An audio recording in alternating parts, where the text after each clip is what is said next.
Hello दोस्तों, दृष्टि IAS के इन फोकस प्रोग्राम में आप सभी का स्वागत है। हम देखते हैं कि एक तरफ प्रकृति जहां हमें कई बार अपनी प्रलयंकारी शक्ति से भयभीत कर देती है, विस्मित कर देती है, वहीं कई बार हमारे द्वारा किए गए ऐसे उपाय या फिर इस तरह की रणनीतियां हमें बचने में मदद करती हैं, इस तरह की आपदाओं में राहत पहुंचाती हैं। बीते कुछ समय पहले हमने तुर्की में जो भयानक भूकंप की स्थितियां आई थी, घटित हुई थी, उसके बारे में सुना और जाना। लेकिन इसी बीच एक खबर यह भी आई कि तुर्की के जहां कई सारे क्षेत्रों में एक बड़ी विनाश की घटना होते हुए हमें दिखी, वहीं पर उसका एक शहर ऐसा था जहां पर किसी भी तरह से कोई भी क्षति नहीं हुई, कोई भी इमारत नहीं गिरी। तो इससे जुड़े हुए जो भी महत्वपूर्ण सुझाव होंगे उनको भी जानेंगे, इस शहर के बारे में समझेंगे कि क्या परिस्थितियां रहीं जिसके चलते इस पर कोई बहुत ज्यादा दुष्प्रभाव नहीं पड़ा। तो आज का जो हमारा टॉपिक होगा वो आपदा के बाद आपदा प्रबंधन और राहत एवं बचाव कार्यों के अलावा जो हमारी प्री प्लानिंग होती है किसी भी बसावट को बसाने से पहले, या फिर उन क्षेत्रों के लिए जो किसी भी तरह से प्राकृतिक आपदाओं के प्रति सुभेद्य होंगे, तो हम किस तरह की कार्रवाइयां कर सकते हैं, इस विषय पर चर्चा करेंगे। तो टॉपिक है भूकंप का कहर कैसे बचा तुर्की का एक शहर। तुर्की जिसे आज के समय तुर्की नाम से जानते हैं हम, लेकिन कई जगहों पर तुर्की भी लिखा मिल जाता है। तुर्की तुर्की एक ही बात है। Why did a Turkish city withstand the quake when others crumbled. तो तुर्की का एक शहर कैसे खड़ा रहा जबकि बाकी शहर धराशायी हो गए, चर्चा में क्यों है जानेंगे। भूकंप की स्थितियों को एक बार फिर से समझेंगे, हालांकि हमने इस पर कई सारे सेशन पर चर्चा की है, लेकिन आज के टॉपिक को पूरी तरह से समेटने के लिए पर भी बात कर लेंगे। बात आएगी एर्जिन शहर की स्थिरता को लेकर के कि इसके क्या क्या कारक बताए गए हैं विशेषज्ञों ने, कहाँ पर लोकेट करता है, ये उस भूकंपीय क्षेत्र से कितना दूर था कि अगर ये बच सका, आपदा की जिम्मेदारी किसने ली है।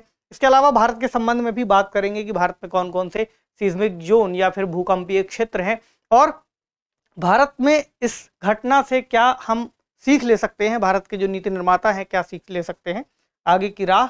और एक प्रश्न प्रीलिम्स के लेवल पर महत्वपूर्ण है, और अगर आपसे मेंस में भी किसी तरह का प्रश्न बन जाए तो उसकी भी आप उसका उत्तर देने की स्थिति में आ सकते हैं। जीएस पेपर 3 आपदा एवं आपदा प्रबंधन का टॉपिक इससे जुड़ेगा।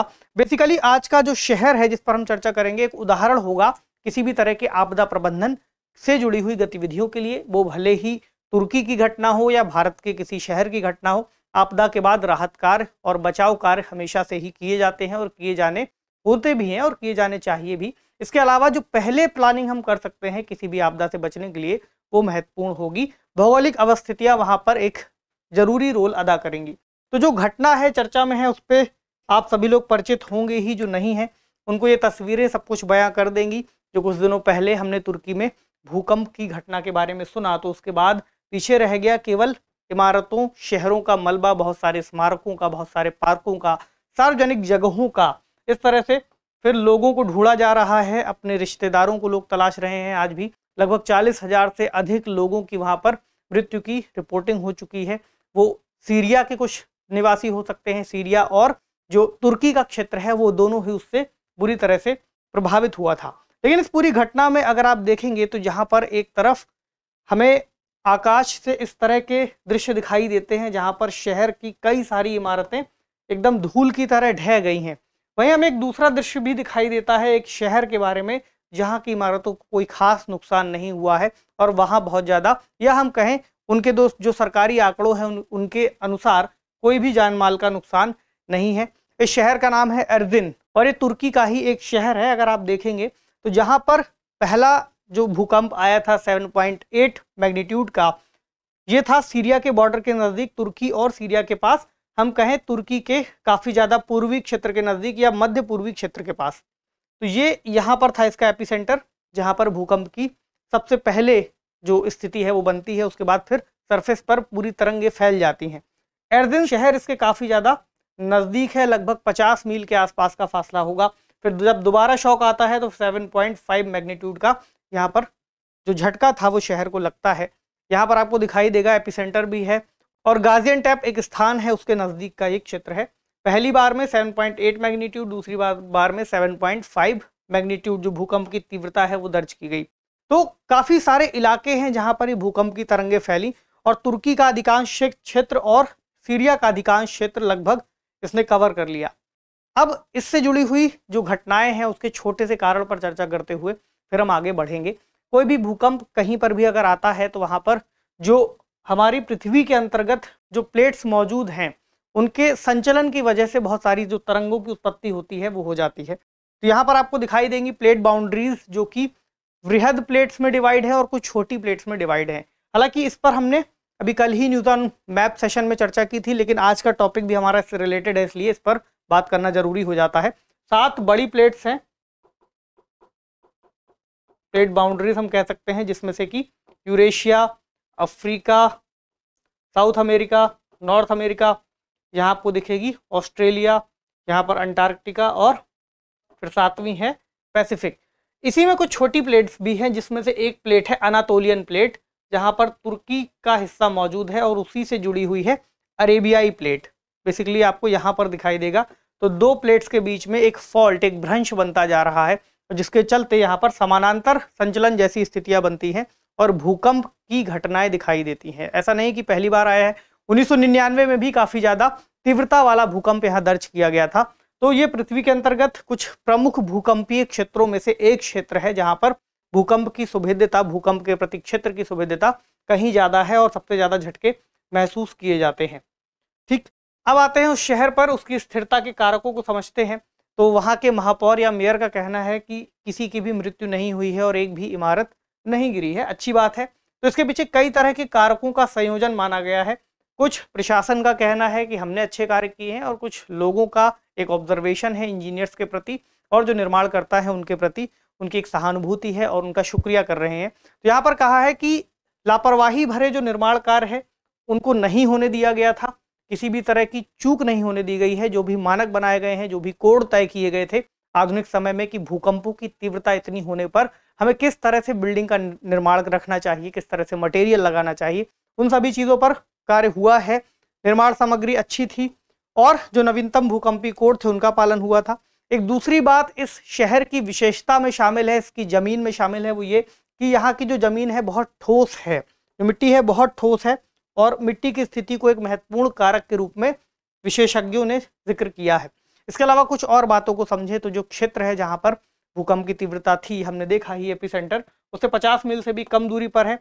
इस शहर के अलावा अगर आप कुछ और शहरों का नाम देखें, जैसे 2 का जिक्र यहाँ पर मिलता है, स्कैंडरन और अंताक्या, तो इनकी तुलना में ये जो एर्जिन है ज़्यादा करीब था। और इन 2 शहरों की अगर आप स्थिति देखेंगे तो अंताक्या की स्थिति लगभग ये थी कि यहाँ पर पूरा ही शहर धराशायी हो गया और स्कैंडरन को भी काफ़ी ज़्यादा नुकसान हुआ। नक्शे में आपको यहाँ दिख जाएंगे, ये है एर्जिन, ये है स्कैंडरन और ये है अंताक्या। तो ऐसा देखा गया कि जो अंताक्या है उस क्षेत्र के कई शहर और गांव एक प्राचीन नदी के तल की रेत, गाद और मिट्टी के ऊपर बसावट उसकी की गई थी, यानी कि जो अंदर की जमीन थी वो काफ़ी ज़्यादा नरम थी और काफ़ी ज़्यादा भुरभुरी थी। तो नरम मिट्टी, पानी से भरे तलछट क्षेत्र भूकंप के प्रति ज़्यादा संवेदनशील थे। इसको आप ऐसे मान सकते हैं जैसे ही भूकंप का झटका आया तो नीचे एक तरंग सी बन गई और पूरी लहर ने पूरे शहर को पत्ते की तरह बिखेर दिया। इसके अलावा अगर एर्जिन शहर को आप देखेंगे तो समुद्र तल से काफ़ी ऊंचाई पर है, काफ़ी ज़्यादा कठोर ज़मीन है और मिट्टी के अलावा कुछ इस तरह की चट्टानी टुकड़े भी मौजूद हैं, काफ़ी ज़्यादा कठोर मिट्टी है, जिसकी वजह से जो सतह है अपने आप में बहुत मजबूत बनी रही और उसके ऊपर फिर निर्माण किया गया। तो जो कठोर मिट्टी है वो संरचनाओं और भूकंप की लहरों के बीच एक अवशोषक के रूप में कार्य करती है। इसकी वजह से जो पूरा शॉक आया उसने एब्जॉर्ब कर लिया। तो ये कुछ प्रमुख बिंदु थे जो इसके अंतर्गत निकल के आए। अब जो पूरा भूकंप आया, एक शहर बच जाता है, बाकी शहर धराशायी हो जाते हैं, लोगों की मौत हो जाती है।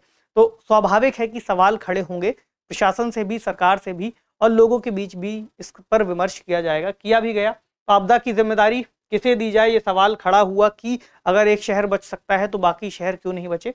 तो तुर्की दुनिया के चूंकि सबसे भूकंपीय रूप से सक्रिय क्षेत्रों में एक है, ऐसे में ये कहा गया कि जो कंस्ट्रक्शन था वहाँ पर बिल्डर्स और ठेकेदार उन्होंने ठीक से कार्य नहीं किया और बिल्डरों के लिए लंबे समय से वहाँ पर भूकंपीय कोड के पालन करने की बात कही जा रही थी और कुछ समय पहले सरकार ने इन कोड्स को अपडेट भी किया था।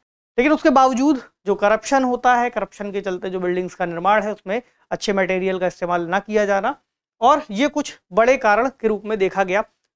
और अवैध निर्माण भी एक कारण रहा। इसके अलावा ऐसा भी पता चला कि कई सारी जगहों पर लोग खुद से ही अपनी ज़मीन पर खुद ही निर्माण कार्य करने लग जाते हैं, उनको निर्माण का अनुभव भी नहीं होता, शिक्षा भी नहीं होती और वो कोड का पालन भी नहीं करते।